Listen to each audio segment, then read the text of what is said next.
TV నేను రంజిత్. తెలంగాణ రాష్ట్ర వ్యాప్తంగా జరుగుతున్న ప్రతి అంశంతో పాటు రాష్ట్ర రాజకీయాలలో జరిగే వాస్తవ కథనాలను కూడా చూసే ప్రయత్నం అయితే చేద్దాం. సో తెలంగాణ రాష్ట్ర వ్యాప్తంగా భారతీయ జనతా పార్టీకి సంబంధించి కీలక నేతలందరికీ సంబంధించిన ఒక్కొక్క పంచాయతీ కూడా ప్రజాక్షేత్రంలోకి వస్తున్న పరిస్థితి అయితే కనబడింది. సో ఇక్కడ భారతీయ జనతా పార్టీకి సంబంధించిన కేంద్ర మంత్రి సహాయ మంత్రిగా కొనసాగుతున్న బండి సంజయ్ భవిష్యత్ ఏంటి? భారతీయ జనతా పార్టీలో నిజంగా చీలికలు వచ్చే అవకాశం ఉంటుందా? భారతీయ జనతా పార్టీకి సంబంధించి ఏం జరగబోతుంది? భారతీయ జనతా పార్టీలో పూర్తి స్థాయిలో కూడా బండి సంజయ్ ఒంటరి పోరాటం ఉంటుందా, లేదా బండి సంజయ్కి సంబంధించి భారతీయ జనతా పార్టీలో వ్యూహాత్మకంగా ముందుకు కొనసాగే అవకాశం ఉంటుందా? ఏం జరగబోతుంది భారతీయ జనతా పార్టీకి సంబంధించిన అంశం అనేది ఒకసారి మనం చర్చించే ప్రయత్నం అయితే చేద్దాం. ఎందుకంటే తెలంగాణ రాష్ట్ర వ్యాప్తంగా పూర్తి స్థాయిలో బండి చేతిలో బీజేపీ భవిష్యత్ అంటూ కూడా చూస్తున్నాం. దేశవ్యాప్తంగా సంచలనం సృష్టించింది. సో ఏది పూర్తి స్థాయిలో బండి సంజయ్కి సంబంధించి అసలు ఏం జరగబోతుంది, బండి సంజయ్ రాజకీయ భవిష్యత్తు ఏంది అనేది కూడా ఒకసారి మనం అయితే చూద్దాం. ఒక సామాన్య కార్యకర్తగా ఆర్ఎస్ఎస్ కార్యకర్తగా తన రాజకీయ ప్రస్థానాన్ని ప్రారంభించిండు బండి సంజయ్. అయితే బండి సంజయ్కి సంబంధించి కరీంనగర్లో కార్పొరేటర్ నుంచి కేంద్ర హోంశాఖ సహాయ మంత్రి వరకు కూడా పూర్తి స్థాయిలో ఎదిగారు. తెలంగాణలో బీజేపీని క్షేత్రస్థాయిలో కూడా బలోపేతం చేయడానికి అహర్నిశలు పనిచేసిండు బండి సంజయ్. అయితే ఆర్ఎస్ఎస్ విద్యార్థి సంఘం నాయకుడిగా అంటే బండి సంజయ్కి సంబంధించిన ప్రస్థానాన్ని ఒకసారి చూసే ప్రయత్నం చేద్దాం. సో 1982 నుంచి 2000 వరకు అంటే చిన్నతనం నుండే రాష్ట్రీయ స్వయం సేవక్ సంఘం అంటే ఆర్ఎస్ఎస్తో బండి సంజయ్ అనుబంధం ఉంది. అఖిల భారత విద్యార్థి పరిషత్ అంటే ఏబీవీపీలో చేరిలు. దాని తర్వాత కరీంనగర్కు సంబంధించి పట్టణ కన్వీనర్గా రాష్ట్ర కార్యవర్గ సభ్యుడిగా కూడా పనిచేశారు. 1996లో ఎల్కే అద్వానీ చేపట్టిన సూరజ్ రథయాత్రలో కూడా చురుగ్గా పాల్గొని దేశవ్యాప్తంగా కూడా ప్రచారం చేశారు అంటూ తన రాజకీయ ప్రస్థానానికి చూస్తున్నాం. అయితే దీనితో పాటుగా అంటే ఇక్కడ బండి సంజయ్కి సంబంధించి ఆర్ఎస్ఎస్ కానీ దాంతోపాటు ఏబీవీపీకి సంబంధించిన భవిష్యత్తు. ఇక ఇంకొక అంశం ఏంటంటే కార్పొరేటర్ స్థాయి నుంచి పార్లమెంటు వరకు ఏ విధంగా కొనసాగిండు అనేది కూడా చూసే ప్రయత్నం చేద్దాం. సో అది 2005 సంవత్సరం కరీంనగర్ మున్సిపల్ కార్పొరేషన్కు జరిగిన ఎన్నికలలో 48వ డివిజన్ నుంచి తొలిసారి బీజేపీ కార్పొరేటర్గా ఎన్నికయ్యారు. 2019 వరకు కూడా కార్పొరేటర్ పదవిలో కూడా కొనసాగారు. ఇక 2014 సంవత్సరంలో భారతీయ జనతా పార్టీకి సంబంధించి అంటే అసెంబ్లీ ఎన్నికలు రానే వచ్చాయి. కరీంనగర్ అసెంబ్లీ నియోజకవర్గం నుండి పోటీ చేసి ఇక్కడ ఓడిపోయిన పరిస్థితి అయితే కనబడుతుంది.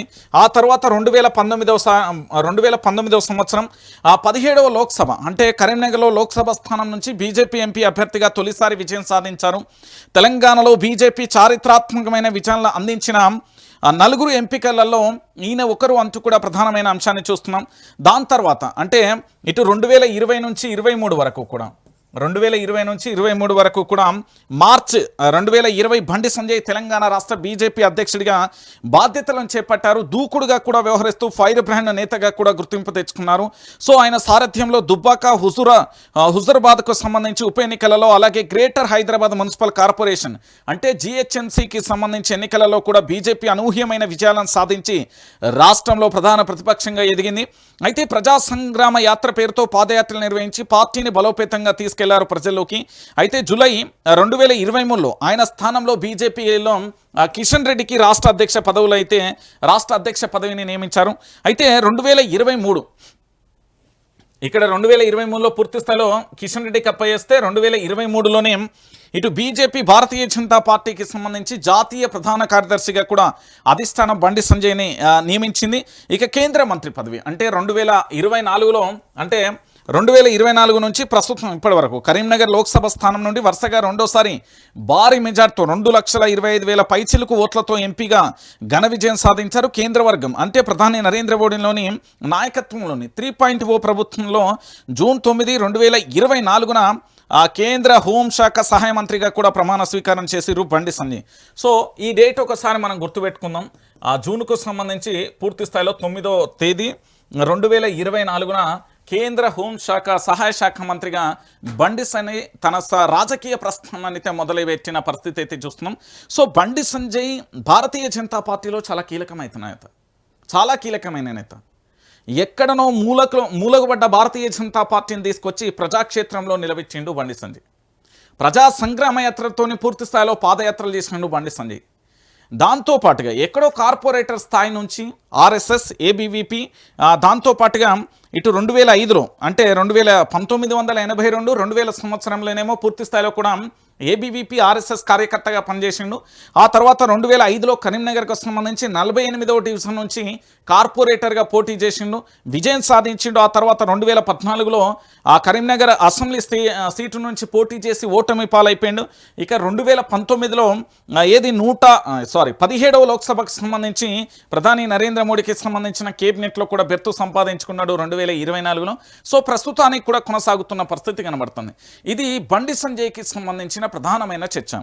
సో బండి సంజయ్కి సంబంధించి భారతీయ జనతా పార్టీకి సంబంధించి చీలికలు ఏర్పడ్డాయి. బండి సంజయ్ ఒక వర్గంగా రాబోతుంది అంటూ కూడా చూస్తున్న పరిస్థితి అయితే కనబడుతుంది.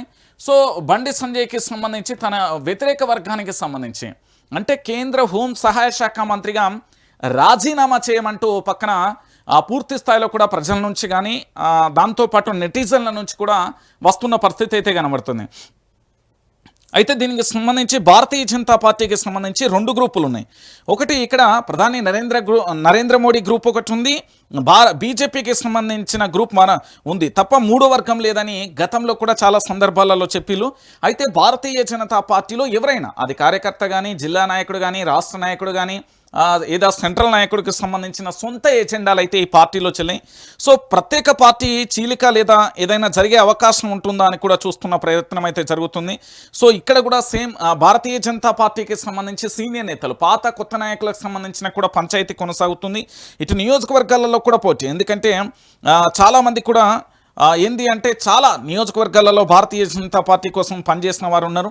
సో ఇప్పుడు మొత్తానికి ఇన్ని సంవత్సరాల ప్రస్థానానికి మాత్రం పులి స్టాప్ పడబోతుందా అంటూ కూడా జరుగుతున్న పరిణామాలు అయితే కొనసాగుతున్నాయి. సో ఏం జరుగుతుంది, ఎలా ఉండబోతుంది అనేది కూడా మనం వేచి చూడాల్సిన పరిస్థితి అయితే కనబడుతుంది. భారతీయ జనతా పార్టీలో బండి సంజయ్ తదుపరి స్టెప్ ఏ విధంగా ఉండబోతుంది, తన యొక్క 1982 నుంచి 2000 వరకు కావచ్చు, 2005 నుంచి దాంతోపాటు 2022 వరకు కావచ్చు, లేదా 2014 కావచ్చు, దాంతో 2024 ఇప్పటి వరకు కూడా కేంద్ర హోం సహాయ శాఖ మంత్రిగా కొనసాగుతున్నారు.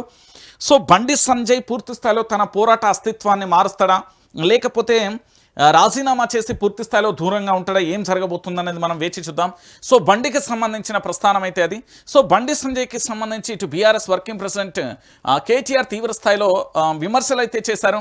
బండిని బర్తరఫ్ చేయాలి, విచారణ సజావుగా జరిగే పరిస్థితి లేదు, తప్పు చేసిన కొడుకును దాచిపెట్టారు, ఇలాంటి వ్యక్తులు పదవులలో కొనసాగడం తెలంగాణకే కాదు దేశానికి కూడా అవమానం, మైనర్ బాలికను కొడుకుకు అన్యాయం చేస్తే బాలిక పేరెంట్స్ను తండ్రి బెదిరించిండు, రేవంత్ బండి కలిసి అన్యాయం చేయాలని కుట్ర చేసిలు, ఈ కేసును నీరుగార్చే ప్రయత్నం చేస్తున్నారు, రాష్ట్రంలో ఎవరికి ఏ కష్టం వచ్చినా కూడా నిలబడేది బీఆర్ఎస్ఏ, ఎల్బీ నగర్ నియోజకవర్గ కార్యకర్తల భేటీలో కేటీఆర్ అంటూ కూడా చూస్తున్న పరిస్థితి కనబడుతుంది. ఇది కేటీఆర్కు సంబంధించి నిన్న పూర్తి స్థాయిలో కార్యకర్తలకు సంబంధించి పూర్తి స్థాయిలో మీడియాను మనీ ట్రాప్లోకి లాగి హనీ ట్రాప్ కుట్ర జరిగింది, వార్తలు రాయకుండా గొంతు నొక్కేందుకు ఇద్దరు యత్నం జరిగింది, భగీరథను 9 రోజులు ఎందుకు దాచిపెట్టారో చెప్పాలి, బాధిత కుటుంబానికి కేంద్ర సహాయ మంత్రి బెదిరింపులు, ఒక కేంద్ర మంత్రి కొడుకుపై పోలీసులు లుకౌట్ నోటీసులు జారీ చేస్తే దుస్థితి రావడం దేశానికి అవమానం అంటూ కూడా చెప్పిన పరిస్థితి కనబడుతుంది. అయితే ఇక్కడ ఇంకొక అంశాన్ని కూడా మనం చూడాలి. భగీరథ్ ఫోన్కు సంబంధించిన డాటా కూడా డిలీట్ అయిపోయింది, కేసు నమోదు కాగానే ఐఫోన్ స్విచ్ ఆఫ్, ఆ ఫోన్లో కీలకమైన సాక్ష్యాలు కూడా మాయమైపోయినాయి, వివరాలు తవ్వి తీసే పనిలో అయితే పోలీసులు ఉన్న పరిస్థితి అయితే కనబడుతుంది. ఇటు మరోవైపు ఇన్ఫ్లుయెన్సర్లపై కూడా కేసులు నమోదైనాయి, ఫోక్సో కేసులో బాధితురాలపై తప్పుడు ప్రచారం చేశారన్న చర్యలకు కూడా దిగిన పరిస్థితి అయితే కనబడుతుంది. ఇది రాష్ట్ర వ్యాప్తంగా కూడా చర్చనీయాంశంగా మారుతున్న పరిస్థితి కనబడుతుంది. అయితే కేటీఆర్కు సంబంధించిన విజన్ కానీ, కేటీఆర్కు సంబంధించిన విజనరీ కానీ చాలా అద్భుతంగా ఉంది. ఎందుకు నేను ఈ విషయాన్ని చెప్తున్నా అంటే ఒకసారి మీకు కొన్ని అంశాలను చెప్పాల్సిన అవసరం ఉంది. తెలంగాణ సమాజం కూడా ఈ అంశాలన్నింటినీ కూడా గుర్తించే పనిలో ఉంది. సో వాస్తవాలకు సంబంధించి కూడా మీ అందరికీ కూడా తెలియాలి కాబట్టి కొన్ని వాస్తవమైన ధోరణులు కూడా మీ అందరికీ కూడా నేను చూపించే ప్రయత్నం చేస్తా. తెలంగాణ సమాజం మొత్తం కూడా కేటీఆర్ విషయంలో కేటీఆర్ ఎందుకు ఏంటి అనేది పూర్తి స్థాయిలో కూడా మనం చూద్దాం. ఎందుకంటే తెలంగాణ సమాజానికి సంబంధించి కేటీఆర్ యొక్క విజనరీ ఒకసారి చూడండి. నేనేమంటున్నా అంటే లగచెల్లకు సంబంధించిన ఎపిసోడ్ను తీసుకొస్తా. నెంబర్ 1 నెంబర్ 2కు సంబంధించిన మూసీకి సంబంధించిన ఎపిసోడ్ తీసుకొస్తాం. నెంబర్ 3కి సంబంధించి హైడ్రాకు సంబంధించిన ఎపిసోడ్ తీసుకొస్తాం. నెంబర్ 4 వచ్చేసి వెలుగుమట్లకు సంబంధించిన ఎపిసోడ్ తీసుకొస్తా. ఇక నెంబర్ 5 వచ్చేసి సోషల్ మీడియాకు సంబంధించిన కేసులు తీసుకొస్తా.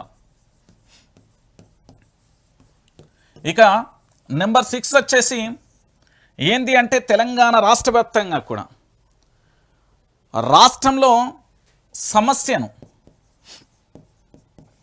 సమస్యని ఏ విధంగా ప్రశ్న రూపంలో తీసుకొచ్చిండో ఇది చెప్పే ప్రయత్నం చేస్తాం. తెలంగాణ సమాజం ఒక్కసారి ఆలోచించండి. నేను చెప్పే ఈ అంశంలో కేటీఆర్ దూకుడు చాలా అద్భుతం అని చెప్తా. కేటీఆర్కు సంబంధించిన ఆలోచన విధానం అద్భుతంగా నడుస్తుంది అని చెప్పొచ్చు. కేటీఆర్ ప్రతిపక్ష నాయకుడిగా 100కు 100 మార్కులు వేయచ్చు, దాంట్లో ఎలాంటి డౌటు లేదు. కేటీఆర్కు సంబంధించి 100కు 100 మార్కులు ఎందుకు వేయచ్చు ఏంటి అనేది ఒక్కొక్క అంశాన్ని కూడా మీకు క్లారిటీగా ఎవిడెన్స్తో సహా నేను చూపించే ప్రయత్నం చేస్తా. లగచెర్లకు సంబంధించిన ఇన్సిడెంట్స్ ఏదైతే అప్పుడు సమస్య జరిగిందో ఆ రోజు నిజంగా కూడా న్యాయం అన్యాయం ఏ విధంగా పనిచేసిందో కూడా చూపించే ప్రయత్నం అయితే మీకు చేస్తాం. ఎందుకంటే తెలంగాణ సమాజం పూర్తి స్థాయిలో కూడా చూస్తుంది.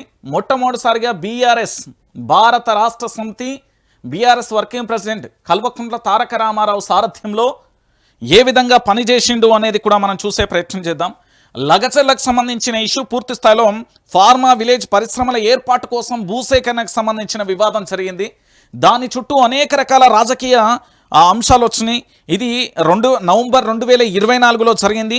1358 ఎకరాల పంచాయతీ జరిగినప్పుడు బీఆర్ఎస్ ఎట్లా పనిచేసింది అందరూ తెలుసు. అక్కడ రైతుల ఆవేదన కానీ, ఘర్షణలకు సంబంధించి కానీ, పోలీసుల చర్యలు కానీ, మానవ హక్కుల ఉల్లంఘన కానీ, పోలీసులు గీత దాటారనేది కానీ, మహిళల మీద వేధింపులు కానీ, ఆధారాలు అదృశ్యం కానీ, రాజకీయ కక్ష సాధింపు చర్య కానీ, న్యాయస్థానం కానీ, కమిషన్ల జోక్యం కానీ, ప్రభుత్వం వెనక్కి తగ్గడం కానీ, మరో వ్యూహం కానీ, కోర్టు బ్రేక్లు వేయడం కానీ, బాధితులపై చర్యలకు ఆదేశం కానీ, సో మొత్తానికి జాతీయ మానవ హక్కుల కమిషన్ నుండి ఆశ్రయించినప్పుడు రాజ్యాంగబద్ధమైన లాభం అంటే వీళ్లకు న్యాయం చేసింది ఎవరు?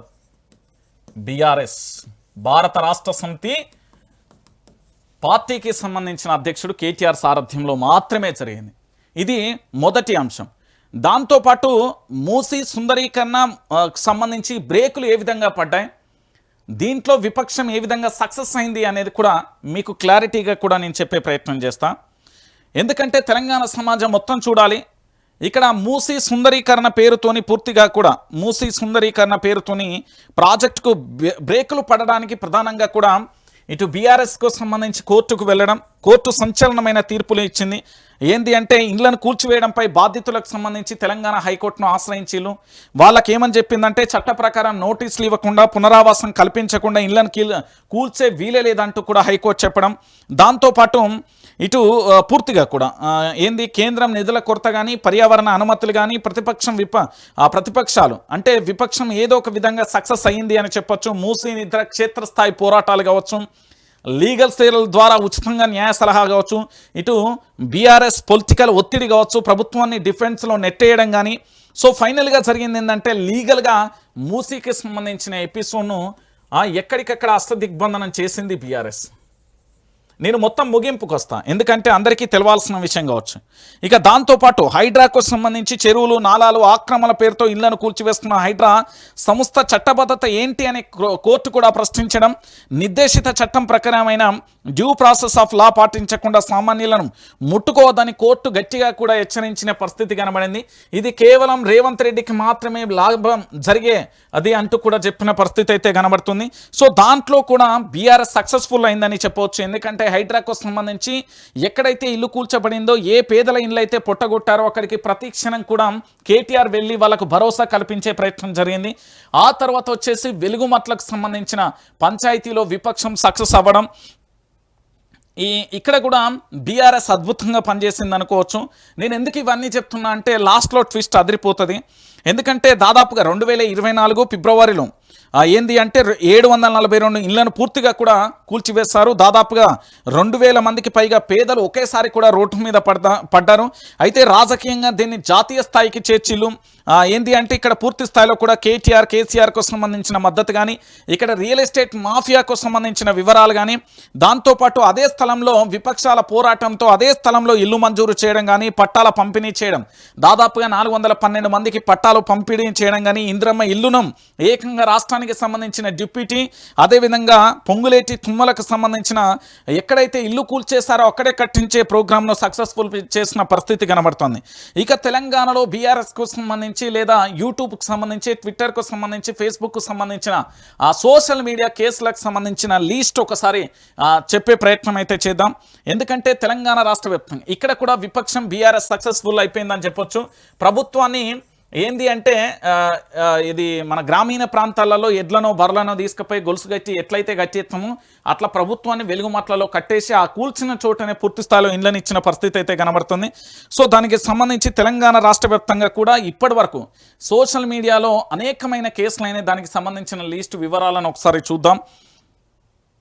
ఎందుకంటే అందరికీ తెలిసిన విషయమే, రాష్ట్రంలో పూర్తి స్థాయిలో కూడా ఎక్కడ అంటే అందరికీ అంటే ఇటు ఒక్కరు కాదు ఇద్దరు కాదు చాలామందిని కూడా ప్రధానంగా కూడా బీఆర్ఎస్ పార్టీలో కీలకంగా ఉన్న సోషల్ మీడియా కన్వీనర్కు సంబంధించి మన్నె క్రిషాంక్కు సంబంధించి దాంట్లో ఒకటి ఏంది అంటే సీతక్క మార్పింగ్ వీడియో కేసు అంటూ, దాంతోపాటు అక్రమ దాంతోపాటు దాడి ప్రవేశం కేసు కానీ, నిర్మల్ పోలీస్ స్టేషన్లలో చాలా కేసులు అయితే మన్నె క్రిషాంక్ మీద కేసులు అవ్వడం, దాంతోపాటు ఇటు ఏది పూర్వ డిజిటల్ మీడియా డైరెక్టర్ కునతం దిలీప్కు సంబంధించి ఇటు ఏది జైనూర్ ఘర్షణ పోస్టుకు సంబంధించి కావచ్చు, ప్రభుత్వానికి సంబంధించిన వ్యతిరేకమైన పోస్టులు కావచ్చు, ఆ 10th class paper leakage post కావచ్చు, దాంతోపాటు యూనివర్సిటీ ఫారెస్ట్ కంటెంట్ పోస్ట్ కావచ్చు, ఇవన్నీ కూడా మనం చూసాం.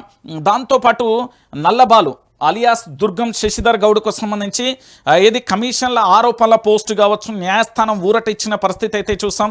ఇక దాంతోపాటుగా ఇంకా అంశాన్ని మనం చూడదలుచుకుంటే తెలంగాణ రాష్ట్ర వ్యాప్తంగా ఇతర యాక్టివిస్టుల మీద కూడా కేసులు నమోదైనాయి, చాలామంది మీద కూడా కేసులైన పరిస్థితి అయితే కనబడుతుంది.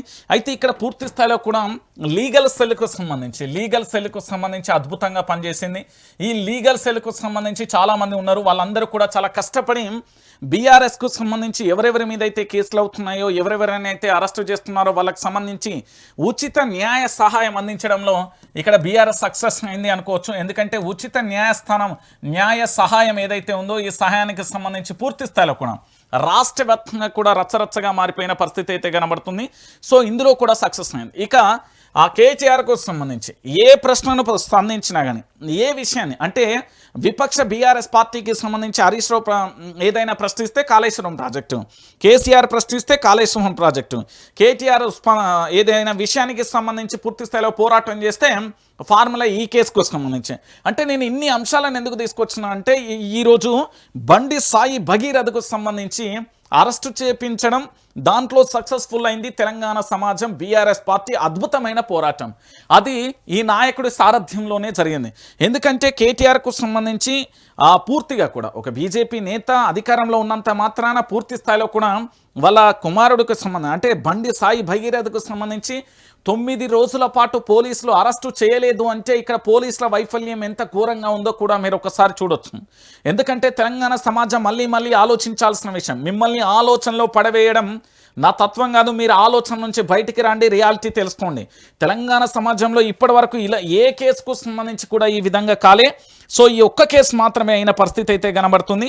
మరి ఇంకొక విషయం ఏంటంటే ఆ జైల్లో ఉన్నది ఎవరు, ఆ పర్సనేనా లేదా ఇంకొక పర్సనా అంటూ కూడా తెలంగాణ సోషల్ మీడియాకు సంబంధించి ఆ చర్చ అయితే జరుగుతుంది. దానికి సంబంధించిన విషయాన్ని మనం పక్కన పెడితే ఇక్కడ పూర్తి స్థాయిలో కూడా మనందరం కూడా ఆలోచించాల్సిన విషయం ఏంటంటే మొత్తం తెలంగాణ సమాజం మొత్తం కూడా మనం ఆలోచించాల్సిన విషయం ఏంటంటే ఆంధ్ర పత్రికలకు సంబంధించి మళ్ళా చెప్తున్నా, ఈ ఆంధ్రప్రదేశ్ పత్రికలు ఏవైతే ఉన్నాయో సాధారణ ఖైదీలతోనే భగీరథ్, విచారణ ఖైదీలు ఉండే బ్యారేజ్కి కేటాయింపు, ప్రత్యేక సౌకర్యాలు ఇవి లేవన్న జైలు అధికారులు, మాంసాహార భోజనానికి భగీరథ నిరాకరణ, పాలు బ్రెడ్తో సరిపెట్టుకున్న తీరు, ఆదివారం కావడంతో ములాఖాతులను ఎవరిని కలవడానికి రాలేదన్న జైలు సిబ్బంది, భగీరథ్ ఫోన్ ఫోరెన్సిక్ ల్యాబ్కు పంపించిలు. బాధితురాలకు సంబంధించి తల్లి ఇచ్చిన ఆధారాలు కూడా 10 రోజుల కస్టడీ కోరనున్న పోలీసులు. బాలిక తల్లి ఫిర్యాదులో పేర్కొన్న నేపథ్యంలో బండి సంజయ్కి సంబంధించిన వాంగ్మూలం కూడా తీసుకునే అవకాశం ఉంటుంది.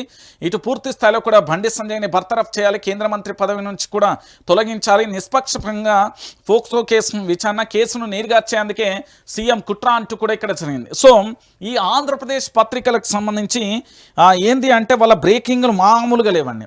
అసలు ఈయన తెలంగాణ ఉద్యమకారుడా, లేకపోతే భారతదేశానికి స్వాతంత్రం తెచ్చిన యోధుడా, లేకపోతే ఈ తెలంగాణ సమాజంలో పూర్తి స్థాయిలో ప్రజా సమస్యల మీద పోరాటం చేస్తున్న యోధుడా అన్నట్టుగా ఈ ఆంధ్రప్రదేశ్ పత్రికలు కానీ ఆంధ్రప్రదేశ్కు సంబంధించిన ఛానళ్ళు కీర్తించే ప్రయత్నం చేస్తున్నాం. బహుశా ఆ బండి భగీరథ కన్నా కన్నీళ్లు ఉన్నాయో లేవో నాకు తెలియదు, కానీ ఆంధ్రప్రదేశ్కు సంబంధించిన ఆ పత్రికలు మాత్రం వలవలమని ఏడుస్తున్న పరిస్థితి కనబడుతుంది. నేను చెప్తున్నా, ఈ తెలంగాణ గడ్డ మీద ప్రతి ఒక్కరికి ఒక అంశాన్ని చెప్తున్నా.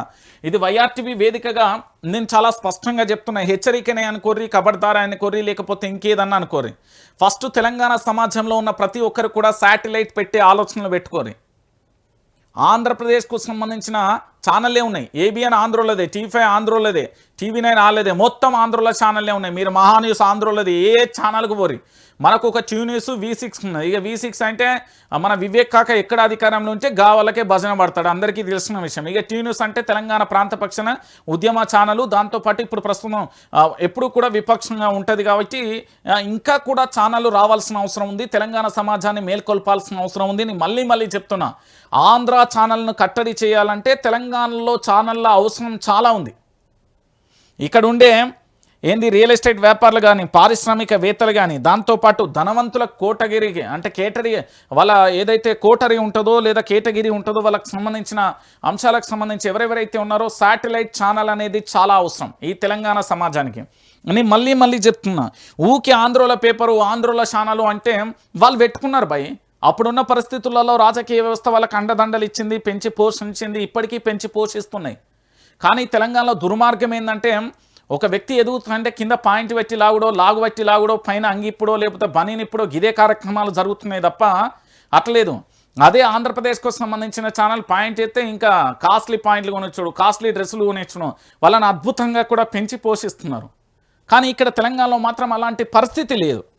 ఎందుకు అంటే వాళ్ళని అనే ముందు మనం ఇంకొక అంశాన్ని కూడా ఆలోచించాలి. వాళ్ళ ఛానల్ ఏదమై మనం ఎందుకు ఛానల్ పెట్టకూడదు? అందుకే తెలంగాణ రాష్ట్ర వ్యాప్తంగా డిజిటల్ మీడియాకు సంబంధించి చాలా వరకు కూడా యూట్యూబ్ ఛానల్ అన్నీ ఎందుకు వచ్చినాయి ఈరోజు తెలంగాణలో పూర్తి స్థాయిలో మన అందరం కూడా ఆలోచించండి. సో తెలంగాణ సమాజం కూడా మొత్తం కూడా ఆలోచించాల్సిన విషయం ఏంటంటే, ఈ ఆంధ్రప్రదేశ్ పత్రికలు, ఆంధ్రప్రదేశ్ ఛానళ్ళకు సంబంధించి ఎప్పుడు కూడా వాళ్ళు రాజకీయ అవసరాల కోసం మాత్రమే చూస్తారు. ఈ తెలంగాణ అస్తిత్వానికో, ఈ తెలంగాణ ఆత్మగౌరవం దెబ్బతిన్నానో వాళ్ళకి సంబంధం లేదు. ఇక్కడి వాళ్ళని చిన్నచూపు చూడడం, ఇక్కడి వాళ్ళని తొక్కి పెట్టడం, వాళ్ళు మాత్రమే తోపులు, వాళ్ళు మాత్రమే మేధావులు, వాళ్ళు మాత్రమే గొర్రెలు అన్నట్టుగా చూసే ప్రయత్నం చేస్తారు తప్ప, మనం అందరినీ గొర్రెలుగా చూసే ప్రయత్నం చేస్తారు తప్ప ఇంకేమీ కనబడదు. నేనేమంటున్నా అంటే, పూర్తి స్థాయిలో మనందరం కూడా ఛానల్ పెట్టాల్సిన అవసరం ఉంది, పేపర్లు పెట్టాల్సిన అవసరం ఉంది. ఇంకా వ్యవస్థలను పూర్తి స్థాయిలో కూడా మన తెలంగాణలో బాధాకరమైన విషయం ఏంటంటే, తెలంగాణ రాష్ట్రం ఏర్పడి ఇప్పటికీ కూడా దాదాపుగా 10 సంవత్సరాల పైచిలకైనప్పటికీ కూడా కొత్తగా ఛానల్ కానీ, కొత్తగా ఏంది అన్ని పేపర్లు అనేది పుట్టుకరాలి. కేవలం డిజిటల్కి సంబంధించిన ఆ ఛానల్, డిజిటల్ పేపర్లు మాత్రమే పరిమితం అయిపోయినాయి తప్ప పూర్తిగా కొత్త ఛానల్ ఏవి కూడా రాలేదు అంటే ఒకసారి మీరు అందరు కూడా ఆలోచించండి. ఎందుకు నేను ఈ విషయాన్ని చెప్తున్నా అంటే, తెలంగాణ సమాజం మొత్తం కూడా ఆలోచించాల్సిన విషయం. మళ్ళీ చెప్పే విషయం నేనేమంటున్నా అంటే, ఆంధ్రప్రదేశ్ అనేది వాళ్ళని తిడతానో కొడతానో ఇంకేమైనా దూషిస్తానో కాదు. మన తెలంగాణ రాష్ట్రంలో మనల్ని మనం రక్షించుకోవాలన్నా, తెలంగాణ రాష్ట్రానికి సంబంధించి మనకు మనం పూర్తి స్థాయిలో కూడా ఎదుగుదల జరగాలన్నా, ఈ తెలంగాణ రాష్ట్రంలో పూర్తి స్థాయిలో కూడా ఏం జరగాలన్నా కూడా ఆంధ్రప్రదేశ్కు మించిన ఛానళ్ళు ఉండాలి, ఆంధ్రప్రదేశ్కు మించిన పేపర్లు ఉండాలి. మన తెలంగాణలో ఇప్పుడున్న పరిస్థితులలో మాత్రం డజన్కు పైగా కూడా పేపర్లు, ఛానళ్ళు అనేది చాలా అవసరం. మీరు ఎవరు ఏమనుకున్నా మంచిదే. ఒక నమస్తే తెలంగాణలో, లేకపోతే ఒక వైఆర్టీవీయో, లేకపోతే ఇంకో ఛానల్ పనిచేస్తేనే సరిపోదు. తెలంగాణలో ప్రశ్నించే గొంతుకల సంఖ్య ఎక్కువ ఉన్నప్పుడు ఇక్కడ ప్రశ్నించే ఛానళ్ళ సంఖ్య కూడా చాలా ఎక్కువగా ఉండాలి. అప్పుడే మనం వాటన్నింటినీ కూడా కంట్రోల్ చేయగలుగుతాం, వాటన్నింటినీ కూడా తొక్కి పెట్టగలుగుతాం, వాస్తవాలు ఏందనేది తెలంగాణ సమాజానికి చూపెట్టగలుగుతాం. ఇంకెన్నాళ్ళు ఈ ప్రయాణం? ఒకసారి మీరు ఆలోచించండి. ఇది తెలంగాణ సమాజానికి గొడ్డలు పెట్టు లాంటిది. ఆంధ్ర ఛానళ్ళు, ఆంధ్ర పేపర్లు అంటే తెలంగాణ ఛానళ్ళు ఎప్పుడు వస్తాయి, తెలంగాణ పేపర్లు ఎప్పుడు వస్తాయి? కష్టమో నష్టమో మాలాంటి వాళ్ళందరం కూడా మేము నడిపిస్తున్నాం కదా, మాకు సపోర్ట్ చేయమంటే కూడా తలపానం తోకకత్తది ఒక్కొక్కరికి. వాళ్ళు చెప్పేటి ఏమో నీతి సూత్రులు, చేసేటి ఏమో లంగ పనులు, ఒక్కటి కూడా సపోర్ట్ చేయడు. అన్నేదో ఆ క్షణం అదేంది నిప్పుల మీద నీళ్లు చల్లినట్టు చేస్తారు తప్ప అంత మించి వేరే ప్రయాణం కనబడదు. సో ఇప్పుడు ఈరోజు బండి సాయి భగీరథకు సంబంధించిన కేసు ఏదైతే ఉందో అతన్ని సక్సెస్ఫుల్గా పోలీస్ స్టేషన్ దాకా తీసుకురాగలిగింది కేవలం సోషల్ మీడియా, డిజిటల్ మీడియా ప్లాట్ఫామ్లో మాత్రమే. అంతకుమించి క్రెడిట్ ఎవరు ఇవ్వదు. దాంట్లో భాగంగా ప్రధానంగా కూడా ఆ బీఆర్ఎస్ పార్టీకి సంబంధించిన కేటీఆర్కు సంబంధించి వెళ్ళే అవకాశం ఉంటుంది. ఎందుకంటే వాళ్ళు చేసిన ఉద్యమం మహిళలు కానీ లేదా బీఆర్ఎస్ కానీ లేదా ట్విట్టర్ సోషల్ మీడియా వరకు కూడా అద్భుతంగా చేసిన పరిస్థితి అయితే కనబడింది. అది మనందరికీ కూడా తెలిసిన విషయం. ఇక దీంతో పాటుగా మరొక అంశాన్ని కూడా చూసే ప్రయత్నం అయితే చేద్దాం. తెలంగాణ సమాజానికి ఇంకొక అంశాన్ని నేను చాలా క్లారిటీగా చెప్పే ప్రయత్నం చేస్తా. ఏంది 14 మంది సోషల్ మీడియా ఇన్ఫ్లుయెన్సర్లు, దీని గురించి మనం మాట్లాడుకోవాలి. ఇది చాలా పెద్ద సబ్జెక్టు. ఎందుకంటే చూడడానికి మీకు అట్లా కనబడుతుందేమో కానీ తెలంగాణ రాష్ట్ర వ్యాప్తంగా ఉన్న 14 మంది సోషల్ మీడియా ఇన్ఫ్లుయెన్సర్లపై కేసులు నమోదైంది. ఏది బండి భగీరథ్ ఫోక్సో కేసుకు సంబంధించిన దాంట్లో ఈ డబ్బులు తీసుకుని వీళ్ళందరూ ప్రచారం చేశారనే ఆరోపణలు వినబడుతున్నాయి. వాళ్ళ లిస్టు కూడా ఒకసారి చూద్దాం. ఎందుకంటే తెలంగాణ సమాజం అందరికీ తెలియాల్సిన విషయం ఏంటంటే ఒక మనిషి ఏదైనా జరిగినప్పుడు పూర్తి స్థాయిలో కూడా ఇక్కడ ఈ కేసులు ఎందుకైంది అనేది కూడా నేను చెప్తాను. దాని తర్వాత ఇంకా డెప్త్గా వెళ్తాను. కేంద్ర హోంశాఖ సహాయ మంత్రి బండి సంజయ్ కుమారుడు బండి భగీరథ్ మీద నమోదైంది. సో బండి సంజయ్ గారు కూడా కేసు కోర్టుకు వెళ్ళిళ్ళు, తన పేరు కానీ ఫోటో కానీ వాడద్దని చెప్పిండు. అది అంతటితో అయిపోయింది. అయితే అప్పుడున్న పరిస్థితులలో నేను ఈరోజు చెప్తున్నాను, ఆ రోజు అయితే ఇక్కడ 14 మంది సోషల్ మీడియాకు సంబంధించిన ఇన్ఫ్లుయెన్సర్ల మీద కేసు నమోదైంది. ఇన్ఫ్లుయెన్సర్ల మీద వచ్చిన ప్రధానమైన ఆరోపణ ఏంది? పేడ్ పిఆర్. అంటే ఇక్కడ ఫోక్సో చట్టం కింద తీవ్రమైన ఆరోపణలు ఎదుర్కొంటున్న నిందితుడి ఇమేజ్ని క్లీన్ చేయడానికి అతన్ని వెనకేసి వస్తూ ఈ 14 మంది ఇన్ఫ్లుయెన్సర్లు భారీగా కూడా డబ్బు తీసుకొని సోషల్ మీడియా వేదికలలో, అది యూట్యూబ్ కావచ్చు, ఇన్స్టాగ్రామ్ కావచ్చు, ఎక్స్ అనుకూల వీడియోలు పోస్ట్ చేస్తానని పోలీసులు ఇక్కడ అనుమానిస్తున్నారు. రెండోది విక్టిమ్ షేమింగ్. అంటే బాధితురాల్ని కించపరచడం, కేసును పక్కదారి పట్టించేలా మైనర్ బాలిక క్యారెక్టర్ను తప్పుపడుతూ అది హనీ ట్రాప్ అంటూ కొన్ని ఐటీ సెల్స్ ఇన్ఫ్లుయెన్సర్లకు సంబంధించి సోషల్ మీడియా ద్వారా దుష్ప్రచారం చేసే ప్రయత్నం. ఇక మూడోది బాధితురాలి వివరాలు వెల్లడి. ఫోక్సో నిబంధనలకు విరుద్ధంగా మైనర్ బాలికల ఫోటోలు కానీ వీడియోలు కానీ వ్యక్తిగతంగా పరోక్షంగా కానీ దీనికి సంబంధించి ప్రస్తావిస్తూ కంటెంట్ తయారు చేశారని సైబరాబాద్ పోలీసులు గుర్తించారు. ఇక చట్టపరమైన కేసులు, వీళ్ళ కేసులకు సంబంధించి ఎట్లుంటాయి అంటే ఈ ఇన్ఫ్లుయెన్సర్లు కానీ ఇన్స్టాగ్రామ్, ఫేస్బుక్ అకౌంట్ ఐడీలను యూఆర్ఎల్ను ట్రాక్ చేసి కేసును నమోదు చేసిను. అయితే న్యాయమూర్తి మీద కూడా అనిశ్చితమైన పోస్టులు పెట్టిలు. మరోవైపు భగీరథకు ముందస్తు బెయిల్ పిటిషన్ విచారిస్తున్న మహిళా జడ్జి జస్టిస్ మాధవికి సంబంధించి సోషల్ మీడియాను అనిశ్చితమైన ఆరోపణలు, బెయిల్ ఇస్తే ఆమె భర్తకు పదవి ఇస్తారంటూ రావడంతోనే హైకోర్టు రిజిస్టర్ కూడా మేరకు చార్మినార్ పోలీసులు కూడా ఇక్కడ ప్రత్యేకమైన కేసును కూడా నమోదు చేసిను. అయితే కేసు ప్రస్తుత పరిస్థితి ఏంది? మైనర్ బాలిక లైంగిక ఆరోపణల కేసులో తెలంగాణ హైకోర్టుకు సంబంధించి ముందస్తు బెయిల్ కానీ తాత్కాలిక బెయిల్ కానీ ఇవ్వడానికి పూర్తి స్థాయిలో కూడా నిరాకరించింది. 14 రోజుల జ్యుడిషియల్కు సంబంధించి రిమాండ్ పడ్డది. సో ప్రస్తుతం చెల్లపల్లి జైలుకు కూడా తరలించారు. అయితే ఇక్కడ వీళ్ళు ఎవరైనా కూడా మీరు ఒక్కసారి ఆలోచించండి, డబ్బులకు ఆశ పడితే మీరు కటకటాల పాలవుతారు అని చెప్పడానికి ఇది ఒక సజీవమైన సాక్ష్యం. ప్రజల పక్షాన నిలబడితే ప్రజలు మనల్ని కాపాడతారు అనేది వాస్తవం. నేను ఎందుకు చెప్తున్నా అంటే చాలామంది వాడికి తోకా తెలియదు, ఈ కథ తెలియదు. కొన్ని వీడియోలు చూస్తున్నాం వీళ్ళ ఇన్ఫ్లుయెన్సర్లే, మొత్తం సేమ్ కంటెంట్. ఈడు చెప్పిందే ఇంకోటి చెప్తున్నా, ఆడు చెప్పిందే ఇంకా. మరి వాళ్ళ చదువులు ఏపాటి చదువుకున్నారో, వాళ్ళు ఏమేం చేసిల్లో, మరి ఇదివరకు ఏమైనా శాటిలైట్ సంస్థలలో పనిచేసిలా, ఏది లేదు. ఆ ప్రోడక్ట్లను ఏది ప్రమోట్ చేయడం, ఏది పడితే అది చేయొద్దు. కొంచెం తెలంగాణలో ఈ గడ్డ మీద పుట్టిన వాళ్ళందరికీ పౌరుషం ఉంటుంది. ఈ గడ్డ మీద పుట్టిన ప్రతి ఒక్కరికి ప్రేమాభిమానాలు ఉంటాయి. ఈ గడ్డ మీద పుట్టిన వాళ్ళందరికీ న్యాయం అన్యాయం ఏందో తెలుసు. ఈ గడ్డ మీద పుట్టిన వాళ్ళందరూ కూడా మేధావులే. ఈ గడ్డ మీద పెరిగేటోళ్ళు పుట్టినోళ్ళు ఈ తెలంగాణ రాష్ట్రాన్ని పూర్తి స్థాయిలో కూడా మంచి పదంలో తీసుకెళ్లడానికి ప్రయత్నం చేస్తున్న వాళ్ళని. అయితే ఇక్కడ విషయం ఏంటంటే పూర్తిగా కూడా తెలంగాణ సమాజానికి సంబంధించిన ఈ ఇన్ఫ్లుయెన్సర్లు అనేది చెదలు పట్టిన పురుగు లాంటోళ్ళు. ఎందుకంటే ఈయనకి డబ్బులు ఎవడిస్తే వాళ్ళకే వంతబాడే పరిస్థితి ఉంది. నేను ఎన్నికలలో కూడా చూస్తున్నాను. అప్పటి వరకు పూర్తి స్థాయిలో కూడా వ్యతిరేకంగా ఉన్న వాళ్ళందరూ ఎన్నికల టైంలో కొంతమంది ఎమ్మెల్యేలకు పార్టీలకు పనిచేసారు. తూ అనుకున్నాను. ఇప్పుడు మన వైఆర్టీ ఉంది, అప్పుడు ప్రజల పక్షం, ఇప్పుడు ప్రజల పక్షం, విపక్షం. ప్రజాక్షేమమే మన లక్ష్యం, అంతే. ఈ డబ్బులు తీసుకొని ఇవన్నీ చేసుడు దుకాణాన్ని బంద్ చేయరు. ఇప్పుడు ఈ బండి సాయి భగీరథ విషయంలో లాభపడ్డది ఎవరు? ఆ మంగ్లీకి సంబంధించి ఆ స్కామ్ ఉండే, పాపం వాళ్ళు లక్షల లక్షలు కోట్ల కోట్ల రూపాయలు ఇచ్చారు, అవన్నీ ఏడమైనాయి ఇప్పుడు. దానికి సంబంధించిన ఎపిసోడ్ కూడా ఇప్పుడు ఏది కనుమరుగైపోయిన పరిస్థితి కనబడుతుంది. అటువైపు ఒకసారి చూడుర్రి, ఈ ఇన్ఫ్లుయెన్సర్లకు సంబంధించి వాస్తవాలను చెప్పుర్రి. ఇక భగీరథ్ ఒప్పుకున్నాడు. ఇప్పుడు భగీరథ్ చేతిలో ఏముంటుంది, భగీరథకు సంబంధించిన తక్షణ కర్తవ్యం ఏంది, భగీరథకు సంబంధించిన ఎపిసోడు ఒక అడ్వకేట్తో మాట్లాడినా, అది ఒకసారి చెప్తా. ఇప్పుడు భగీరథకు సంబంధించి తక్షణ కర్తవ్యం ఏంటి, కేసు విషయంలో ఏం జరగబోతుంది, ఆయన జీవితంలో ఏం జరగబోతుంది, కటకటాల పాలు కావాల్సిందేనా, ఏమైనా కోర్టు బెయిల్ వచ్చే అవకాశం ఉంటుందా, 14 రోజుల జ్యుడిషియరీ తర్వాత జరగబోయే సంఘటనల వివరాలను ఒకసారి చూద్దాం. ఎందుకంటే ఇది అందరికీ తెలవాల్సిన విషయం. ఎందుకంటే వాస్తవం అని ఒప్పుకున్నాడు. సరే, ఏ విషయం అయితేంది. సో ఇప్పుడు తక్షణ కర్తవ్యం ఏంది, ఒకటి, నిందితుడు తదుపరి అడుగు హైకోర్టు బెయిల్కు సంబంధించి యాంటిసిపేటరీ బెయిల్ నిరాకరించడం వల్లనే ఆయన లొంగిపోవాల్సిన పరిస్థితి ఏర్పడింది. సో జైలుకు వచ్చింది. ఇప్పుడు ఆయన తరపు న్యాయవాదులు ఏంది అంటే కింది కోర్టులలో, ఫోక్సో కానీ, ప్రత్యేక కోర్టు కానీ, సెషన్ కోర్టులలో రెగ్యులర్ బెయిల్ కోసం దరఖాస్తు చేసుకోవడమే వాళ్ళ తక్షణ కర్తవ్యం. ఇంకోటి ఏంటంటే బెయిల్ వచ్చే అవకాశం ఉంది. అంటే సాధారణంగా ఫోక్సో కేసులో త్వరగా బెయిల్ రావడం చాలా కష్టం. అయితే ఇక్కడ ఇంకొక విషయం ఏంటంటే తెలంగాణ సమాజం, నిందితుడు ఇప్పటి వరకు జైల్లో ఉన్నాడు కాబట్టి పోలీసులు ప్రాథమిక విచారణ పూర్తయిన తర్వాత సాక్ష్యాలను తారుమారు చేయనని, విచారణకు సహకరిస్తానని కోర్టును ఒప్పిస్తే కొన్ని వారాల తర్వాత పూర్తి స్థాయిలో కూడా ఆ షరతులతో కూడిన బెయిల్ వచ్చే అవకాశాలు అయితే చాలా స్పష్టంగా మంజూరు అయ్యే అవకాశం ఉంటుంది. ఇది 2 పరిణామాలు. అయితే 14 రోజుల రిమాండ్ తర్వాత ఏం జరుగుతుంది అంటే రిమాండ్ పొడిగించే అవకాశం. మే 16 నుంచి విచారణ 14 వరకు, అంటే 14 రోజుల జ్యుడిషియరీ తర్వాత పూర్తి స్థాయిలో కూడా ఇక్కడ జరిగే పరిస్థితి ఏముంటుంది అంటే లా ప్రకారం భగీరథను కోర్టులో మళ్ళీ వర్చువల్గా కూడా పూర్తి స్థాయిలో కూడా ఏం జరుగుతుంది అంటే ఇక్కడ వర్చువల్కు సంబంధించి పూర్తి స్థాయిలో కూడా భగీరథను ప్రవేశపెట్టే అవకాశం ఉంటుంది. పోలీసులు మళ్ళీ ప్రత్యక్షంగా ఈలోగా బెయిల్ రాకపోతే కోర్టు రిమాండ్ను మరో 14 రోజులు కూడా పొడిగించే అవకాశం ఉంటుంది. ఇది మొదటి అంశం.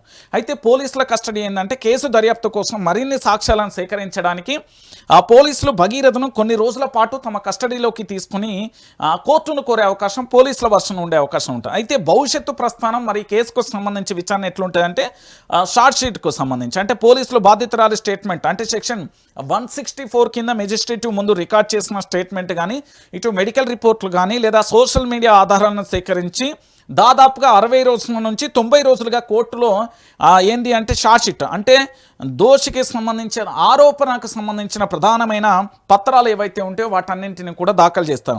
ఇక కటకటాల పాలు కావాల్సిందేనా అంటే షార్ట్ షీట్ దాఖలైన కోర్టులో క్రమబద్ధమైన విచారణ ట్రయల్స్ జరుగుతాయి. ఒకవేళ విచారణ భగీరథపై ఉన్న ఆరోపణలన్నీ కూడా నిజమే అని నిర్ధారిస్తే ఫోక్సో చట్టం కింద శిక్ష కనీసం 3 నుంచి 5 ఏళ్ళు లేదా అంతకంటే ఎక్కువ రోజులు కూడా, ఎక్కువ సంవత్సరాలు కూడా జైలు పడే అవకాశం ఉంటుంది. ఒకవేళ ఆరోపణలు గనక ఏంటంటే నిరూపితం కాకపోతే నిర్దోషిగా విడుదలయ్యే అవకాశం ఉంటుంది. అంటే ఇది పోలీస్ విచారణకు సంబంధించి చెప్తున్నా. అయితే ఆయన వ్యక్తిత్వం, రాజకీయ జీవితం మీద ఎట్లుంటుందంటే ఇది విపక్షాలకు సంబంధించి పదే అస్త్రంగా మారిపోతుంది. కెరియర్ మీద పూర్తి స్థాయిలో కూడా ఏంది అంటే ప్రభుత్వానికి సంబంధించి ఇంకా ఉన్నత ఉద్యోగాలకు సంబంధించో లేదా విదేశాలకు వెళ్ళడం కానీ చాలా వాట్లలో కూడా కఠిన నిబంధనలు వచ్చే అవకాశం ఉంటుంది. సో మొత్తానికి ప్రస్తుతానికైతే ఆయన జైలు నుంచి బయటికి రావడానికి ఫోక్సో చట్టం ప్రత్యేకమైన కోర్టులో ఇటు రెగ్యులర్ బెయిల్ కానీ సాధించడమే వారి యొక్క ముందున్న ప్రధానమైన అంశం. సో అదే ఉంటుందా లేకపోతే ఇంకేమన్నా జరుగుతుందా అనేది కూడా మనం వేచి చూడాల్సిన పరిస్థితి అయితే కనబడుతుంది. భగీరథ్ భవిష్యత్ అదే. అయితే ఇప్పుడు బీజేపీ భవిష్యత్ ఏమైపోతుంది, ఈ బీజేపీకి సంబంధించి తెలంగాణలో బీజేపీని పూర్తి స్థాయిలో స్వాగతిస్తారా, ఇటు రామచంద్రరావు కానీ కిషన్ రెడ్డి చేసే వ్యాఖ్యలకు సంబంధించి బీజేపీకి సంబంధించి తెలంగాణలో అధికారంలోకి వస్తుందా, ఇంతటితో ప్రజలు తిరగబడతారా అనేది ఒకసారి చూసే ప్రయత్నం అయితే చేద్దాం. ఎందుకంటే ఫోక్సో కేసుతో మాకేం సంబంధం లేదు, రాష్ట్ర ప్రభుత్వం పరిధిలో ఉంటుంది, కేంద్ర ప్రభుత్వ ప్రమేయం ఉండదు, భగీరథ లొంగిపోయాడు, ఇక ఇష్యూ ఏముంది, కేంద్ర మంత్రి కిషన్ రెడ్డికి సంబంధించిన వాదన. అయితే వీళ్ళిద్దరికి సంబంధించి మనం ప్రధానంగా కూడా చూసుకుందాం. రామచంద్రరావు కానీ కిషన్ రెడ్డిలకు సంబంధించిన చర్చ ఏంది అంటే వాళ్ళు ఏంది అంటే గతంలో ఆపరేషన్ పశ్చిమ బెంగాల్కు సంబంధించి అసెంబ్లీ ఎన్నికలకు సంబంధించిన విజయం సాధించిల్లు. అయితే ఆ విజయం తర్వాత ప్రధాని నరేంద్ర మోడీ హైదరాబాద్లకు సంబంధించి పర్యటనలో తెలంగాణలో తదుపరి ప్రభుత్వం బీజేపీదే అని వాళ్ళు ధీమా వ్యక్తం చేసిల్లు. అయితే ఇక్కడ 100 స్థానాలు టార్గెట్ అని చెప్పి కాంగ్రెస్ బీఆర్ఎస్ పార్టీల వైఫల్యాలను ప్రజల్లోకి తీసుకెళ్లి తీవ్ర అసంతృప్తి ఉందని, కాబట్టి వచ్చే ఎన్నికలలో మనమే గెలుస్తామంటూ కూడా రామచంద్రరావు గతంలో స్టేట్మెంట్ ఇచ్చిండు. అయితే 35,000 బూత్ కమిటీలు అంటే కేవలం మాటలకే పరిమితం కాకుండా క్షేత్రస్థాయిలో బలోపేతం చేయడానికి ఈ కమిటీలను ఏర్పాటు చేస్తామంటూ కూడా వాళ్ళు చెప్పారు. అయితే దీనికి సంబంధించి ఇప్పుడు మొత్తం జరిగిన ఎపిసోడ్లలో ప్రజలు దీన్ని స్వాగతిస్తారా అంటే ఇక్కడ అనుకూలానికి సంబంధించిన అంశాలు ఏముంటాయి? హైదరాబాద్, కరీంనగర్, నిజామాబాద్ వంటి ప్రాంతాలలో, ఉత్తర తెలంగాణలో బీజేపీకి సంబంధించిన గ్రాఫ్ క్రమంగా పెరుగుతుంది. ఈ దెబ్బతో కొలాప్స్ అయిపోయిన పరిస్థితి కనబడుతుంది. ఇక ప్రతికూల అంశాలు ఏంటి? అది అందరికీ తెలిసిన విషయమే. ఏంది? గ్రామీణ ప్రాంతాలలో కానీ ఇప్పటికే కాంగ్రెస్ గట్టి దెబ్బపడింది. రైతుల సమస్యలు కానీ కేంద్రం నుండి ఆశించిన స్థాయిలో రాకపోవడం కానీ దాంతోపాటు మేనేజ్ చేయలేకపోయింది. సో ఇప్పుడు ఏంది అంటే ఈ బీజేపీకి దింపుడు గల్ల ఆశలు తప్ప ఇంకేం లేదు. ఎందుకంటే పూర్తి స్థాయిలో కూడా ఇటీవల జూబ్లీలకు సంబంధించిన దాంట్లో ఉప ఎన్నికలలో కాంగ్రెస్ ఘన విజయం సాధించడం, బీజేపీ 3వ స్థానానికి పడిపోవడం, దాంట్లో కేవలం 8,500 ఓట్లకు మాత్రమే పరిమితమైన పరిస్థితి జరిగింది. సో ఇప్పుడు విభజన రాజకీయాలు ఉంటాయి. అంటే బీజేపీకి సంబంధించి కుల మత వారీగా ఓట్లను ధృవీకరించడానికి దాంతోపాటు ఇప్పుడు వర్గాలుగా మారిపోయే పరిస్థితి ఉంటుంది. కాబట్టి ఇక్కడ కిషన్ రెడ్డి ఇచ్చిన స్టేట్మెంట్ ఏంటంటే అంతర్గత కలహాలతోని పూర్తి స్థాయిలో కూడా ఆగమైపోయే పరిస్థితి అయితే ఉంది అని చెప్పడానికి ఇది ఒక ప్రధానమైన అంశం. సో వెనకేసుకొస్తున్నారా, వెనకేసుకు రాకపోయినా కూడా బీజేపీకి పూర్తి స్థాయిలో భవిష్యత్తుకు మాత్రం ఇక మంచి రోజులు లేవనే చెప్పవచ్చు. దానికి సంబంధించిన ప్రధానమైన అంశానికి సంబంధించి చూసే ప్రయత్నం అయితే చేద్దాం. ఇక దాంతోపాటుగా ఇంకొకటి ఏంటంటే ఇక దాని బీజేపీ గ్రాఫ్ అనేది అయిపోయిందని అవుట్ రైట్గా ఇక బీజేపీ తెలంగాణలో గెలుస్తుందా అంటే బీజేపీకి సంబంధించి ఇంకా తెలంగాణలో మనం మర్చిపోవాల్సిందే. బీజేపీని ఇంకెవరు కాపాడలేరు, ఏమీ చేయలేరు. ఎందుకంటే ప్రజలు ఎట్టి పరిస్థితులలో స్వాగతించరు, అది అందరికీ తెలిసిన విషయమే. ఇక ఒకసారి తమిళనాడుకు సంబంధించిన రాజకీయాలకు వెళ్తే నేను పార్టీ పెడితే పక్కా గెలిచేవాడిని అంటూ కూడా రజనీకాంత్కు సంబంధించిన అంశం ఏదైతే ఉందో ఇప్పుడు తమిళనాడు రాజకీయాలలో రచ్చంగా మారుతుంది. నిజంగా కూడా ఇటు టీవీకే పార్టీ అధినేత విజయ్కి సంబంధించి ఆయన పార్టీ ఒకవేళ విజయం సాధించిన తర్వాత రజనీకాంత్కు సంబంధించి ఈ తమిళనాడు రాజకీయాలు ఎట్లున్నాయో కూడా ఒకసారి చూసే ప్రయత్నం అయితే చూద్దాం. ఎందుకంటే ఇక్కడ ఒకసారి చూడుర్రి, నేను పార్టీ పెడితే పక్కా గెలిచేమని అసూయ పడడానికి విజయ్కి నాకు సమూజ్జి కాదు, దిగజారుడు రాజకీయాలు చేయను రజనీకాంత్. పార్టీ పెడితే తనను పక్కా గెలిచేవాడిని అని సూపర్ స్టార్ రజనీకాంత్ స్పందించారు. తమిళనాడు నూతన ముఖ్యమంత్రిగా బాధ్యతలు చేపట్టిన విజయంపై ఆయన తనదైన శైలిలో స్పందించారు. విజయ్ సాధించిన అఖండ విజయం తనకెంతో ఆనందాన్ని ఇచ్చిందని పేర్కొంటూనే తనపై జరుగుతున్న సోషల్ మీడియా ప్రచారాన్ని తిప్పికొట్టారు. విజయ్కి నాకు 25 ఏళ్ల వయసు వ్యత్యాసం ఉందని, ఆయన తనకు సమౌజ్జి కాదు అంటూ కూడా కమల్ హాసన్ ఏది రజనీకాంత్ చెప్పిండు. ఒకవేళ కమల్ హాసన్ కనుక గెలిస్తే నేను పూర్తిగా కూడా ఏంటంటే అసూయ పడేటోని అంటూ కూడా ఇండైరెక్ట్గా చెప్పిన పరిస్థితి కనబడుతుంది. అయితే రజనీకాంత్ వర్సెస్ విజయ్ తాజా వివాదానికి సంబంధించిన ఒక క్లారిటీ చూద్దాం. ఎందుకంటే మే 17, 2026 ఏంది అంటే విజయ్ ముఖ్యమంత్రి అయిన తర్వాత రజనీకాంత్ సైలెంట్గా ఉండడం, ఆయన ప్రమాణ స్వీకారానికి కూడా హాజరు కాకపోవడం సోషల్ మీడియాలో పూర్తి స్థాయిలో రచ్చగా మారాయి. రజనీకాంత్కు అసూయ అంటూ తీవ్రమైన దుష్ప్రచారం జరిగింది. దీనితో రజనీకాంత్కు సంబంధించి తన పూర్తి స్థాయిలో నివాసం ఉండే ఒక ప్రత్యేక ప్రెస్ మీట్ పెట్టి క్లారిటీ ఇచ్చిండు. అసూయ పడాల్సిన అవసరం లేదు, నాకు విజయ్కి మధ్య 24 ఏళ్ల వయోభారం ఉంది. నేను సినిమా రంగంలో 50 ఏళ్ళుగా సూపర్ స్టార్గా ఉన్న విజయ్ తన స్వయం కృతితో ద్రవిడ పార్టీల ఆధిపత్యాన్ని తట్టుకొని ఒంటరిగా గెలిచాడా అనే విజయం నన్ను ఆశ్చర్యపరిచింది, కానీ నాలో ఎలాంటి అసూయ లేదు అంటూ కూడా చెప్పిండు. అయితే స్టాలిన్ భేటీపై కూడా వివరణ ఇచ్చింది. ఏంటంటే ఎన్నికలలో డిఎంకే ఓడిపోయిన తర్వాత రజనీకాంత్ పాత స్నేహితుడైన ఎంకే స్టాలిన్ కూడా పరామర్శించారు. అయితే విజయ్ ప్రభుత్వాన్ని పడగొట్టడానికి రజనీకాంత్ డిఎంకే ఏఐడిఎంకేకు సంబంధించి మధ్య రాయబారం నడుపుతున్నారని ఆరోపణలను తీవ్రంగా ఖండించారు. నేను అంత దిగజారుడు రాజకీయం చేయనంటూ కూడా ఇటు రజనీకాంత్ చెప్పిన పరిస్థితి. రజనీకాంత్కు సంబంధించి పార్టీ పెడితే గెలిచేవారు. ఎందుకంటే రజనీకాంత్ 2017లోనే రాజకీయ ప్రకటన చేసి రజనీ మక్కల్ అనే పార్టీకి సంబంధించి క్షేత్రస్థాయి నెట్వర్క్ నిర్మించారు. కానీ 2020లో తన ఆరోగ్యానికి సంబంధించి పూర్తిగా సహకరించకపోవడంతో వెనుదిరగాల్సిన పరిస్థితి అయితే తప్పుకున్న పరిస్థితి కనబడుతుంది. అయితే విజయ్ సక్సెస్ ఫార్ములా అయింది. తమిళనాడులో జయలలిత, కరుణానిధి మరణాల తర్వాత ఏర్పడిన భారీ రాజకీయ శూన్యతను విజయ్ తన అభిమాన సంఘాలు బూతు స్థాయి కమిటీల ద్వారా మార్చడం ద్వారా క్యాచ్ చేస్తున్నారు. రజనీకాంత్ పొరపాటు ఏంది, రజనీకాంత్ కూడా ఆ సమయంలో పార్టీ పెట్టి ఉంటే ఖచ్చితంగా కూడా అధికారంలోకి వచ్చేవారనేది విశ్లేషకుల అంచనా. అయితే ఇక్కడ ఆయన ఆలస్యం వెనకకి తగ్గడం వల్ల థర్డ్ పాయింట్ అంటే మూడో ప్రత్యామ్నాయ క్రెడిట్ మొత్తం మరియు యువత మహిళా ఓట్లన్నీ కూడా పూర్తిగా కూడా విజయ్కి సొంతమయ్యాయంటూ కూడా వాదన. సో తమిళనాడులో ప్రస్తుత రాజకీయ చిత్రం ఎట్లున్నది అనేది కూడా మనం చూసాం. ఎందుకంటే ఏంది అంటే తమిళనాడు రాజకీయంగా పూర్తి స్థాయిలో కూడా అయిపోయిన పరిస్థితి కనబడుతుంది. ఎందుకంటే డిఎంకే నుండి వాకౌట్లైన పళనిస్వామి వర్గం తీవ్రంగా వ్యతిరేకించింది. దీంతో 70 ఏళ్ల ద్రవిడ పార్టీల ఏకచక్ర ఆధిపత్యానికి తెరపడింది. విజయ్ ఎంట్రీతోని పూర్తి స్థాయిలో కూడా మారిపోయిన పరిస్థితి అయితే కనబడుతుంది.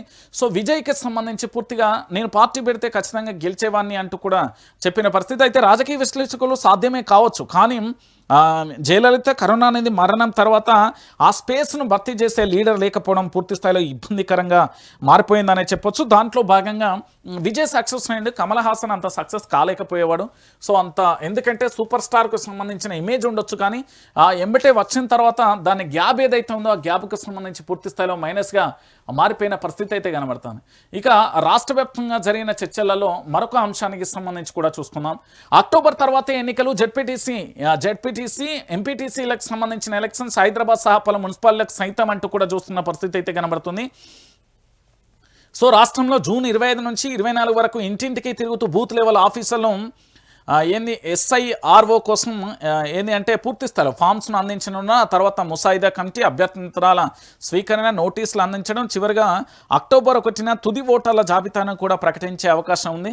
క్షేత్రస్థాయిలో రాజకీయ పార్టీలు సైతం కూడా ఉన్న పరిస్థితి అయితే కనబడుతుంది. సో అక్టోబర్ తర్వాత ఎన్నికలు ఉంటాయి. ఎందుకంటే ఇప్పుడున్న పరిస్థితులలో ఖజాన్లో కూడా అంతా పైసలు లేకపోవడం, ఖజానాకు సంబంధించి పూర్తి స్థాయిలో కూడా వెనుకబడుతున్న తీరైతే చూడొచ్చు. రాష్ట్ర ప్రభుత్వం కూడా ఆర్థిక మాధ్యంతో కొట్టుమిట్టాడుతుంది. దాంతోపాటు ప్రభుత్వం మీద గణనీయమైన వ్యతిరేకత వచ్చింది. సో ఇలాంటి పరిస్థితులలో వాళ్ళకున్న ఇంటెలిజెన్స్ సోర్స్ ప్రకారం గెలిచే పరిస్థితి అయితే కనబడతలేదు. కాబట్టి ఎన్నికలను దూరం జరపడమే కరెక్ట్ అంటూ కూడా పార్టీలకు సంబంధించి కూడా అధికార పార్టీకి అయితే అభిప్రాయం ఉంది. సో దాంట్లో భాగంగానే గతంలోనే ఫిబ్రవరిలో అన్నారు, ఫిబ్రవరి నుంచి మే పోయింది, మే నుంచి జూన్ పోయింది, జూన్ నుంచి ఆగస్టుకి వచ్చింది, ఆగస్టు పోయి అక్టోబర్ అవుతుంది. సో జరిగే అవకాశానికి మాత్రం చాలా తక్కువగా ఉండే అవకాశాలు ఉంటాయి. ఎందుకంటే పూర్తిగా కూడా ఈ ఎంపీటీసీ జెడ్పీటీసీ ఎన్నికలకు సంబంధించి రాజకీయంగా పార్టీలకు పునాది అని చెప్పొచ్చు. ఎందుకంటే గ్రౌండ్ లెవెల్కు సంబంధించిన అంశంలో భాగంగా ఉండే అవకాశం ఉంటుంది. కాబట్టి పూర్తి స్థాయిలో ఏముంటుంది ఎట్లుంటుంది అంటే వ్యతిరేకత ఉంది. కాబట్టి పూర్తి స్థాయిలో కూడా వ్యతిరేకతకు సంబంధించి వీళ్ళు పూర్తిగా కూడా అంటే ప్రభుత్వం దాన్ని తప్పించుకునే ప్రయత్నం చేస్తుంది తప్ప అంతకు మించి ఇంకొకటి లేని పరిస్థితి అయితే కనబడుతుంది. సో మావోయిస్టు కీలక నేతకు సంబంధించి మధు ఆ సరెండర్కు సంబంధించి చూస్తున్నాం. ఆయనతో పాటే మరో 4 సైతం గచ్చిరోలిలో 8 మంది అరెస్ట్ అంటూ కూడా చూస్తున్న పరిస్థితి కనబడుతుంది. ఇక మావోయిస్టులకు సంబంధించిన ఉనికి ప్రభావం పూర్తి స్థాయిలో కూడా అయిపోయిన పరిస్థితి అయితే మనం చూడొచ్చు. దాంట్లో భాగంగా ఇప్పటికే చాలామంది మావోయిస్టులకు సంబంధించి జరిగిన ఎపిసోడ్లలో అన్ని అంశాలను కూడా మనం చూసాం. సో పూర్తిగా కూడా నేనేమని చెప్తున్నా అంటే రాజకీయ పార్టీలు అన్నింటికీ కూడా మనం కేవలం తెలంగాణ సమాజానికి సంబంధించిన పత్రికలు చదువుర్రి, తెలంగాణ సమాజానికి సంబంధించిన పత్రికలని చదువుర్రి, ఛానళ్ళనే విశ్వసించుర్రి తప్ప ఈ ఆంధ్రప్రదేశ్కు సంబంధించిన పత్రికలను చూడకుర్రి, వాటిని విశ్వసించకుర్రి, వాటికి పూర్తిగా కూడా పక్కకు పెట్టడమే మంచిది. ఇగో ఇక్కడ ప్రతి ఒక్కరు కూడా సబ్స్క్రైబ్ చేసుకోర్రి, ఇక్కడ లైక్ చేయరి, ఇక్కడ షేర్ చేయరి. తెలంగాణలో జరిగే వాస్తవాలను కూడా నేను చెప్పే ప్రయత్నం అయితే చేస్తాను. కాబట్టి తెలంగాణ సమాజం పూర్తిగా ఆలోచించండి, వాస్తవాల వైపు మాత్రమే అడుగులు వేయండి, వాస్తవాలను మాత్రమే గ్రహించండి. చాలా వరకు ఇన్ఫ్లుయెన్సర్లు కానీ లేదా సోషల్ మీడియాకు సంబంధించిన వ్యక్తులు ఆచితూచి అడుగు వేయండి, లేకపోతే భవిష్యత్తుకు సంబంధించి ఇబ్బందికరంగా మారబోతుంది.